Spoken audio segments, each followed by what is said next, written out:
तुम चलो, मैं थोड़ी देर में आता हूँ। आइए इसको ट्रांसलेट करके देखते हैं। फिर से ये सुन के बड़ा अटपटा सा लग रहा होगा, बड़ा कंफ्यूजिंग सा लग रहा होगा, है बेहद आसान। समझने की बस बात है।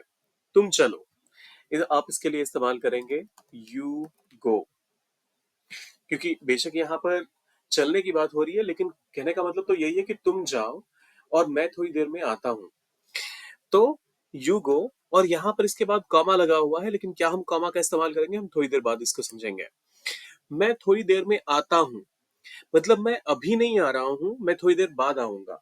तो बेशक ये सेंटेंस ता है, ते है, ती है, या ता हूं, ती हूं से खत्म हो रहा है, लेकिन फिर भी ये फ्यूचर का सेंस दे रहा है। तो इस वजह से यहाँ पर आई के साथ आप विल का इस्तेमाल करेंगे, और उसके बाद कम, आता हूँ, आई विल कम, और थोड़ी देर के लिए आप लिटिल वाइल का इस्तेमाल करते हैं। तो थोड़ी देर में, इन अ लिटिल वाइल। तो ये तो हो गया रॉ स्ट्रक्चर में। You go, I will come in a little while, in a little while. अब लेकिन यहाँ पर ध्यान देने वाली चीज ये है कि अगर आप यहाँ पर कॉमा डालेंगे तो ये सेंटेंस थोड़ा सा अटपटा हो जाएगा, क्योंकि ये दोनों ही क्लॉजेस आपस में इंडिपेंडेंट हैं, और इंडिपेंडेंट क्लॉजेस को सेपरेट करने के लिए आप कॉमा का इस्तेमाल नहीं करते हैं। आपको इस केस में एक अलग पंक्चुएशन मार्क का इस्तेमाल करना पड़ेगा, जिसको बोलते हैं semicolon.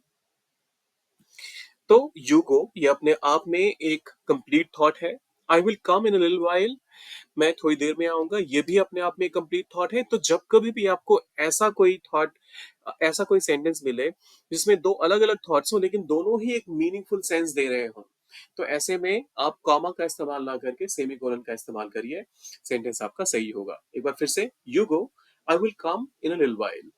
You go, I will come in a little while. बिना किसी फालतू बकवास के इंग्लिश सीखने के लिए चैनल को सब्सक्राइब करना ना भूलें।